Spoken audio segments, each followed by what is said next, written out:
Olá, graça e paz, tudo bem? Que bom estarmos aqui novamente para juntos estudarmos e aprendermos a Palavra de Deus. Como você sabe, nós estamos dando sequência à revista Conhecendo a Bíblia, né? Essa é a aula da UBA, Universidade Bíblica de Acari, classe de novos membros. A gente está dando sequência à revista Conhecendo a Bíblia. Semana passada, a última aula que a gente deu, a gente estava conversando sobre como Deus criou, a criação de Deus. Falamos de Caim, Abel, Adão e Eva, falamos da Torre de Babel, falamos de Noé, e é interessante pensar nesse contexto.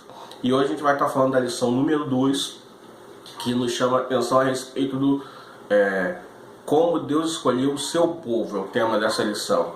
Lição número 2. Mas antes de mais nada, eu queria te convidar a baixar a sua cabeça, fechar os seus olhos. Podemos orar nesta hora? Senhor Deus e Pai, muito obrigado, Pai. Obrigado pela oportunidade de estarmos mais uma vez aqui para estudar a Tua Palavra, Pai. Fala conosco, nos ensina e nos direciona em todas as coisas, Pai. É a nossa oração em nome de Jesus. Amém, Senhor. Observando e refletindo na aula de semana passada, na última aula, se você ainda não assistiu essa aula, ela está no canal do YouTube aqui, você pode estar assistindo essa aula. No Gênesis capítulo 1 ao capítulo 11, ela vai apontando a criação e como se formou o povo, Adão, Eva, como Deus criou o mundo, o período e o que Deus criou em cada dia. Mas a partir do capítulo 12, Deus começa a direcionar a formação de um povo. Ele começa a apontar para a criação de um povo dele, um povo especial de Deus, um povo que seria criado e preparado por Deus. E isso acontece a partir de Abraão. E aí, eu queria te convidar a gente dar uma olhadinha juntos lá em Gênesis capítulo 12, a partir do verso 1. Gênesis capítulo 12, a partir do verso 1 até o verso 4. Gênesis 12, de 1 a 4, diz assim: Então o Senhor disse a Abraão: Saia da sua terra, por meio dos seus parentes, e da casa de seu pai, e vá para a terra que eu lhe mostrarei. Farei de você um grande povo, e o abençoarei. Tornarei famoso o seu nome, e você será uma bênção. Abençoarei os que te abençoarem, amaldiçoarei os que te amaldiçoarem. E por meio de vocês, todos os povos da terra serão abençoados. Partiu Abraão, como lhe ordenara o Senhor, e Ló foi com ele. Abraão tinha 75 anos de idade quando saiu de Harã. E aí é interessante que a gente pode observar o cuidado e a direção de Deus cuidando de Abraão. Deus chama Abraão, e o dá uma ordem, o dá uma direção. Fala: Abraão, sai do meio da sua terra, do meio dos seus parentes, de onde você vive, vai para um lugar que eu vou lhe mostrar, e farei de ti uma grande nação. A Bíblia relata para nós que Abraão já tinha 75 anos, Abraão já tinha uma certa idade aqui, mas mesmo assim eles ainda não tinham filhos, nem ele nem sua esposa Sara. Mas Deus dá a ele essa promessa. Então Abraão sai da sua terra e vai para onde Deus mostrou, né?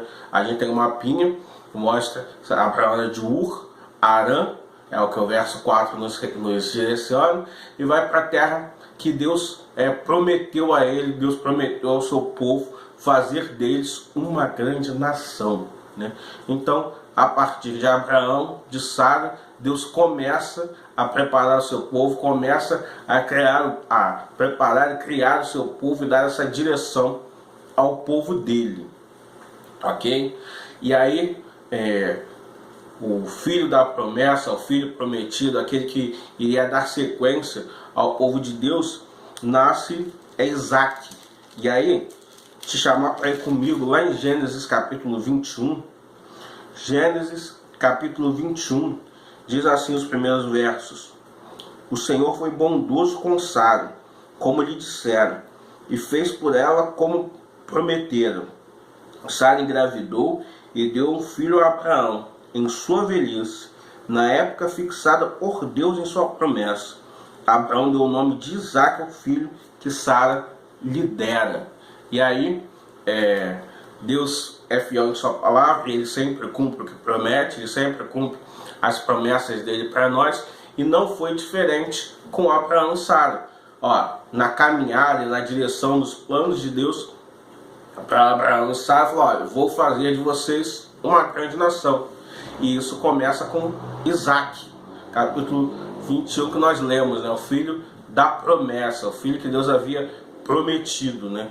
Isaac tem principalmente 2 filhos gêmeos, né? Isaac teve Esaú e Jacó. Gênesis capítulo 25 vai narrar o nascimento de Esaú e de Jacó, dos filhos de Isaac, né? E Jacó, o filho mais novo, né? Ele tem toda uma história envolvendo a relação de Esaú e Jacó e a bênção da primogenitura. Jacó, junto com a ajuda de sua mãe Rebeca, eles eles enganam o pai, enganam Isaac, e Jacó recebe a bênção que era de Esaú. Esaú era o filho mais velho e deveria receber a bênção da primogenitura, só que Jacó toma o lugar de Esaú, e Isaac já tinha uma certa idade, não conseguiu identificar, tinha a voz de Jacó, mas estava vestido com as roupas de Esaú, estava peludo como Esaú era, e aí Isaac acaba abençoando Jacó no lugar de Esaú. Jacó, por sua vez, teve 12 filhos, 12 meninos, 12 meninos, e aí a gente pode acompanhar isso lá de Gênesis 29 até Gênesis 35, versículo 18, os filhos de Jacó. Mas entre os filhos de Jacó, Jacó tinha um filho que era especial, que era José. José, ele era especial para o seu pai, porque era filho da mulher com quem ele amava, e ele tinha um carinho por José. Ele tratava José de maneira diferenciada dos seus irmãos. E os seus irmãos tinham muito ciúme de José, olhavam para José de uma maneira diferente. Por conta disso, venderam José como escravo, né? Eles preparam uma armadilha para José, lançam José num buraco, e aí passa uma caravana de vendedores de escravos, uma caravana de compradores de escravos, e isso está lá no capítulo 37 de Gênesis, versículo 28. Vem comigo aqui, Gênesis 37, versículo 28. Diz assim a palavra do Senhor em Gênesis 37, 28. Quando os mercadores ismaelitas de Midian se aproximaram, seus irmãos tiraram José do poço e o venderam por 20 peças de prata aos ismaelitas e o levaram para o Egito. E aí é interessante pensar que José era o filho mais querido, ele tinha alguns privilégios, e os seus irmãos em Silmar armam essa armadilha e vendem José como escravo. José vai para o Egito, vai trabalhar na casa de Potifar, e aí, muito fiel a Deus, comprometido com Deus, José começa a cuidar, e Potifar começa a gostar do trabalho de José, e ele vai tomando conta de toda a casa. Só que em determinado momento a mulher de Potifar se interessa por José, né? E aí o José, a mulher de Potifar tenta atacar José, e José fala: olha, não posso, porque eu sou fiel ao Senhor, ao meu Senhor Potifar, ao Senhor Deus e ao meu Senhor Potifar. E aí em determinado momento ela aparece sem roupa para José, e José tenta atacar José. José corre e acaba deixando a sua capa e vai embora. Logo após isso, ela arma uma história, conta uma mentira de que José a atacou, e por conta disso José vai parar na cadeia. Tempos depois, na prisão, José se torna responsável lá, cuidador, tal qual o seu trabalho, tal qual o cuidado de Deus era com ele. José ele se torna responsável, ajudando lá o carcereiro na cadeia, e o padeiro e o copeiro do rei são presos lá também. Eles têm sonhos, e dos sonhos deles, dos sonhos que eles têm, Deus revela a José o significado dos sonhos deles. Por que eles estavam sonhando, né? E aí José interpreta os sonhos do padeiro e do copeiro do rei que estavam na prisão, e isso está registrado lá em Gênesis capítulo 40. E então eles contaram o sonho para José, tanto o padeiro quanto o copeiro. E o copeiro contou primeiro o seu sonho. O sonho, a interpretação do sonho é que o copeiro iria voltar ao seu lugar, ia voltar a ser copeiro do rei. E quando o padeiro ouviu a interpretação do sonho do copeiro, ele se animou também para contar o sonho dele. Só que o sonho do padeiro, a interpretação do sonho do padeiro é que daria 3 dias ele seria morto. E assim aconteceu. E quando o copeiro foi libertado, José pediu: olha, quando você estiver na presença do faraó, fala dele para mim. Só que passou o tempo e ele esqueceu.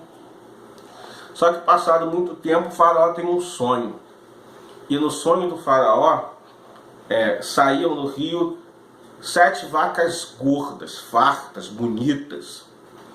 E logo em seguida saíam 7 vacas magras.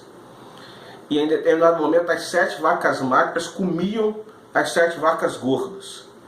E o faraó ficou muito confuso com esse sonho. Ele acorda, assustado, e deita para dormir de novo. E tem sonho que nascem 7 espigas de milho bonitas, atraentes aos olhos, né? E depois nascem 7 espigas queimadas, mirradas. E em determinado momento as 7 espigas mirradas, queimadas, comem as 7 espigas boas. E Faraó, muito perturbado com esse sonho, acorda, chama todos os conselheiros, todos os sábios dele, pergunta acerca desse sonho, e ninguém é capaz de interpretar o sonho.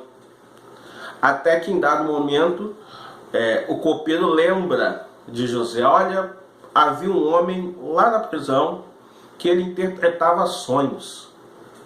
E aí eles chamam José, e José narra que aqueles sonhos tinham um significado de que durante 7 anos, durante os 7 anos, e as 7 vacas gordas e as 7 espigas gordas significavam 7 anos de fartura. O Egito ia ser 7 anos de colheitas abundantes, ia ter 7 anos muito bons. Mas depois de 7 anos viriam 7 anos de extrema necessidade, extrema escassez, extrema falta. E isso era representado pelas 7 vacas magras e pelas 7 espigas magras. Isso foi o que José, foi em revelação de Deus, deu a José para que José desse ao faraó. E aí, mediante a isso, o faraó entende que a pessoa que ele precisava colocar alguém, o conselho que José dá a faraó, que ele precisava colocar alguém para administrar os 7 anos de fartura, para que nos 7 anos de fartura fosse separado uma certa quantidade de alimentos, e nesses 7 anos sendo separados, para que quando chegasse a escassez, quando chegasse a necessidade, quando chegasse a dificuldade, eles tivessem provisão. E assim foi feito. E aí o faraó olha e fala: olha, quem melhor do que você para ser esta pessoa, para ser este que vai ser responsável por administrar? E aí o faraó coloca José como segundo na linha dele do trono, e fala: olha, ninguém, só eu mando mais do que José. José manda em todo o Egito, né? Ele está abaixo de mim, né? E José consegue, a partir daí, cuidar e sustentar o povo, né? Tanto do Egito quanto de outras nações da terra são abençoadas através da provisão do que foi guardado, que foi sustentado pelo Egito. E aí, em Gênesis 41, versículos de 39 a 43, narram esta conversa, este fato que a gente está narrando aqui. Diz assim, ó: disse, pois, o faraó a José: uma vez que Deus lhe revelou todas essas coisas, não há ninguém tão criterioso e sábio como você. Você terá o comando de meu palácio, e todo o meu povo se sujeitará às suas ordens. somente em relação ao trono serei maior que você. E o faraó prosseguiu: entrego a você agora o comando de toda a terra do Egito. Em seguida, o faraó tirou do dedo seu anel, o selo, e o colocou no dedo de José. Mandou vestir de linho fino e colocou uma corrente de ouro no seu pescoço. Também fez subir em sua segunda carruagem real, à frente dos arautos que iam gritando. À frente dos arautos gritando: abram o caminho. Assim José foi colocado no comando de toda a terra do Egito.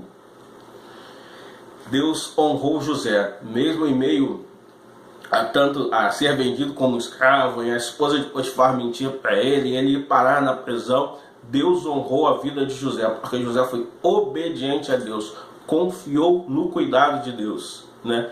Temos inúmeras outras histórias, talvez em outra oportunidade a gente pode conversar mais sobre José, mas o que eu queria que você entendesse agora é que a partir de José se reconcilia com seus irmãos e ele leva toda a sua família para o Egito.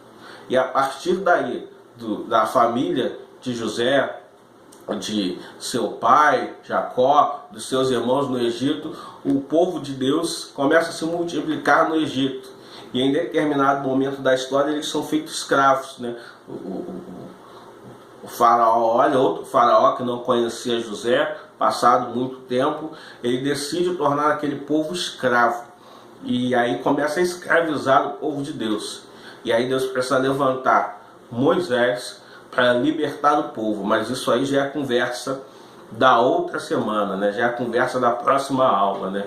O que a gente precisa guardar no coração é isso, que precisamos ser fiéis a Deus, porque Ele cuida de nós.